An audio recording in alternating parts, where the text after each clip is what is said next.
In this video, we're going to go over how to lay wire and bury wire for an in-ground invisible fence. Hey guys, I'm Max B, and this is part 2 of my video series on how to install an in-ground invisible fence system. My part 1 was the planning stage, and if you haven't seen that already, I recommend going to check that out first, and then come back to this video. If you've already seen that, great. Let's kind of move on from there. So what we're going to do, we're going to head outside and actually lay out the wire and begin to bury it. I'll kind of show you how to do that. But before we actually head outside, let's kind of go over the things that we're going to need, the tools that we're going to need to do it. All right. So the first thing you're going to need is the wire itself. The wire, it comes in a spool, something like this is what mine came in. I've already used a bunch of this. You might actually have 2 spools. I think I did originally. But you're going to need the wire. After the wire, you're also going to need these training flags. Again, your kit's going to come with a whole gazillion of these training flags. You're going to need those to kind of mark out where we're going to lay the wire. After the flags, we also need gloves, a good pair of work gloves. What you're going to be doing is you're going to be kind of pushing the wire into the ground in the slot that you have. But over time, that's going to kind of wear on your thumbs a little bit. It's not a big deal, but you're going to want a pair of gloves to kind of push it in. Otherwise, after a little while, your thumbs are going to kind of hurt a little bit. So get a good pair of gloves. You will need some wire cutters. You're going to have to cut the wire eventually. And you will also need some sort of like stake or something. These don't come with the kit. These are just ones that I actually had laying around. I use them from other things as well. The initial wire that you're going to run from the house down, that you're actually going to go away around the house, come back and twist up, you're going to want to hold that in place with something because you're going to bury that last. So I use these stakes to kind of run the wire down, kind of hold it in place so the wire doesn't get pulled. You could also use just sticks or whatever. You could use a rock just to hold it, but I like little stakes, stakes like this. But you're going to need something along those lines.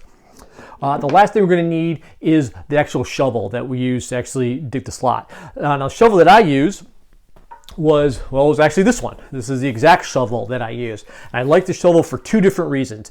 For starters, it's flat here, does not have a tip, and it's also kind of flat here. It doesn't have a big curve to the shovel. So what that allows you to do is kind of insert it into the ground. You're gonna insert it in the ground maybe an inch or so, inch and a half, out this far deep, and you're just gonna kind of keep going along the grass, like so. So you have a nice long line that you're going to slit the wire into. You're not going to sit there and be, digging out a big moat or whatever that you're going to lay the wire, then kind of bury it back in. That's not how this is done. You're going to be just kind of making a slit with this, again, maybe an inch deep, as you go along. So having a nice flat edge here works out great, and also having a non-curve here works great. The shovel works fantastic. You could use other things as well. You could use something along these lines. This is an edger.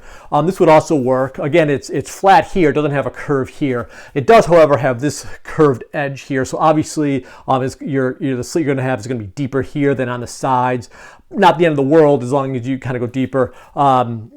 Deep enough with it that you can still bury the wire in. So you had something like this, I'm sure this would work, but I like that other shovel better, and like I said, that's one that I use. Again, you could probably go to Home Depot and pick out 50 different tools that could probably do the same thing. So it's really whatever works best for you and that you're comfortable with. All right, so now that we actually have the tools out of the way, now it is time to kind of head outside and lay some wire. So let's get going. Hey guys, okay, so here we are outside. I had to take a quick stop to get my hair cut before I came out here because, damn, it was getting a little out of control. But now we're all set here and we're ready to continue. So I've already laid some of the groundwork down. What I've done, and you can't see it yet, but I've kind of run the wire from the house down to where I'm going to start it. It's my starting point down here. Also, I ran the flag that I'm going to want to follow. I'm going to want to lay the wire and kind of follow it. I've kind of laid those flags down. I didn't want to do that on video because it's boring video watching you lay flags, right? But that's what I did. So why don't I'll kind of show you what that looks like, and then we'll get on with burying the wire. All right. Okay, so as you can see, here's the first stake. So this is the window I'm going to be going into, okay? Right there. You can actually see where my real wire, the one that I actually did, kind of runs in to the window, kind of right here. So what I did, though, was I took a stake, and I laid a stake down here, and then I just kind of twisted the wire around here, and I left a whole bunch of it enough of this wire here that'll be able to run into the window and into the transmitter. You want to leave enough here to give you that space. You can always splice it if you didn't, but we want to avoid that if we can. So as you can see, follow the wire down, fire all the way down, and I put another stick there because I'm going to turn it a little bit, and then it just kind of comes down to here, which is going to be my starting area. All right. Again, the reason why I'm running the wire this way is we want to bury all this whole part up. We want to do that last because we're going to come back and twist and twist the wire. So we want to do that part last. So I bring down here because I'm going to actually start burying the wire here, and you can see my flags that I've kind of set up, kind of running off in that direction, and then they return, kind of coming back in this direction. I laid a lot of them just so they showed up on video. You don't need to lay this many, but when I space them out farther, you just couldn't really see it. So that's what I'm going to do. I'm going to start burying the wire going down this way. Okay, it's going to loop all the way kind of up and around the house, right? And then it's going to, whoop, that's bad video. And then it's going to come back right down here. All right, guys, so now we get to the fun part, which is actually burying this wire.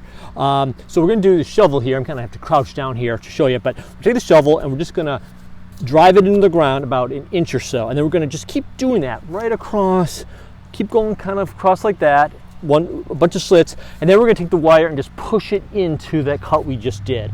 All right, it's best to go in at an angle, to a certain angle here rather than straight down, because if you're going in at an angle, you can then take the wire and kind of push it in under the lip, kind of, so to speak, rather than if you went straight down, then you try to rest the wire in there, but you kind of have to try to like kind of pinch up that little slot that you just had. So it's just a little bit easier to go in here at an angle.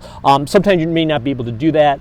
No big deal if you can't, but it will make it a little bit easier if you can. So let's go ahead and give it a shot. Oh, one last thing, flip-flops. Don't wear flip-flops while you're doing this. This is just for testing. I'm only going a little ways, no big deal. If you try to go around your whole property, your foot is eventually gonna hurt because of constantly pushing down on this thing. You're gonna want some sort of harder sole shoe to do it. But this is a demonstration. I didn't feel like putting on boots, so I'm wearing flip-flops. Safety first, though. You shouldn't do that. All right, so here we go. We'll start. Let's just drive one in. Boom, like that. Right next to it. Boom, like that. Another one. Boom. Boom. And boom. You can do as far as you want. I usually want maybe another 5 feet or so. But for this purposes, this is long enough. So now we've got this nice little slit. And then all you have to do is just kind of push the wire in. You have to play with it a little bit to get it in there, so to speak, but you just kind of push it in, Oops, it's coming up here. It'll come up a little bit, especially at first. After a while, it stops doing that. And there it goes up again. Get a little more slack there. We're not pulling on it. This whole pulling is why I wanted to, okay,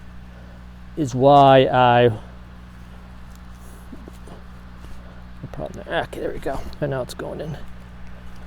Is why I want these stakes here to kind of hold it in place. Without them, you can start pulling the wire. So as I mumble to myself as I try and place this in. So there it goes, and you go, boom, boom, and voila, voila, voila.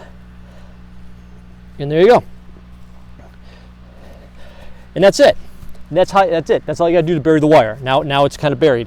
The slit, you're going to see this for a few days until eventually it'll just kind of grow in on itself and you won't see it anymore. So it's not really been a problem. After that, it's just rinse and repeat around your whole property. Just start again, boom, boom. Just put the slits in and just keep running the wire down. Now this is time consuming. Obviously, I mean, you're going to take a little time to do this. It's not the funnest thing in the world to do. But it's not that difficult. Anybody can do it. It just takes just a little bit of time. So that's it. Next what we're going to do is go all the way around, and we're going to come back to this point here, at which point we're going to start twisting the wire up. Okay, so let me get some more wire buried, and we'll come back and I'll show you that. All right? Okay, so we're back. I've completed the loop here, and I've kind of come down. I can really see it on video, no big deal. I've come back. You can see the wires coming in out of the ground here, and I've kind of wrapped it around this post here just to hold in place. And so, and I've got, the S coming off here. So what we got here is the original is coming down, it comes down this wire here, it gets buried. If I can show you a little better, there you go.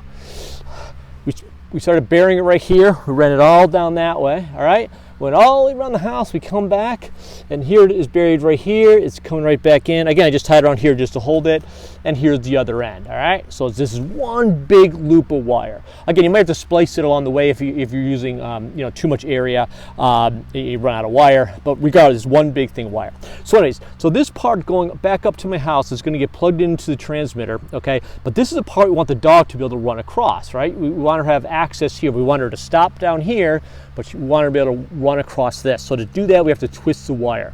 So when you get back here, literally just start twisting it up, okay, as you run it up. It doesn't have to be super tight, just kind of twist it as so, all right, as you run, all right. And just keep twisting it together like so. And just twist it like that. It doesn't have to be a super tight twist. It's just got to be enough to hold it together. Okay. You're gonna keep twisting all the way back up to the house where you're going to, you know, where the wire is going to run in to the house into the transmitter. Then you're just going to bury this wire. I'm not going to do it here because there's really no point. All right. It's no different than burying the other wire. Just cut the slot and just bury the two wires together. All right, the two wires together, being twisted together like that, is going to cancel out the signal. It will allow the dog to walk across that. So that's how you deal with that. Again, you go all the way around and come back and you bury this part of the wire last because you have to twist the two together, all right? So go ahead and do that. Just twist up your wire and you should be all set. Once that is done, you're done for the most part. You can... I'm not going to show you how I brought it in the window because literally all I did at that point was I opened the window, slided it in, and gently shut the window. I don't want to do it because I don't want to wear the wire down. That window we never opened, so I'm not going to kind of go back and forth, all right? So that's all that takes. But you're just going to run into the transmitter, plug it in, and voila, you're going to be good. You'll be good to go. We still need to talk about some problem areas, which are driveways and maybe some wooded areas.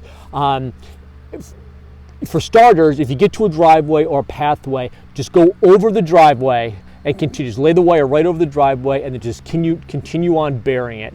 And then we will actually put the wire into the driveway at a later time. But your initial time, I would just go right over the driveway. You can drive over it. That'll be fine. So I wouldn't worry about that. I'm going to touch upon that in a different video. Really, how to put the wire either in a wooded area or over a driveway or a pathway or something like that, some places you can't dig. Call them problem areas. We'll get to that, okay? So if you like this video, please like and subscribe, do all that. Also, if you have any comments, any helpful hints, just put them in the comments below. That would be fantastic. If you think I'm a moron, same thing. Just put it in the comments below. Good, bad, ugly, it's all kind of the same thing, right? So that's it. If you like this content, you go to my website, which is www.whitedoglife.com. Go there to see some more information. Also, there is a download section there, and there you can actually download a guide, a quick guide I put together to how to do this. You kind of want something that you can follow through while you're doing it. So that's it. That's whitedoglife.com. My name is Max B, and I hope to see you in the next video. See you.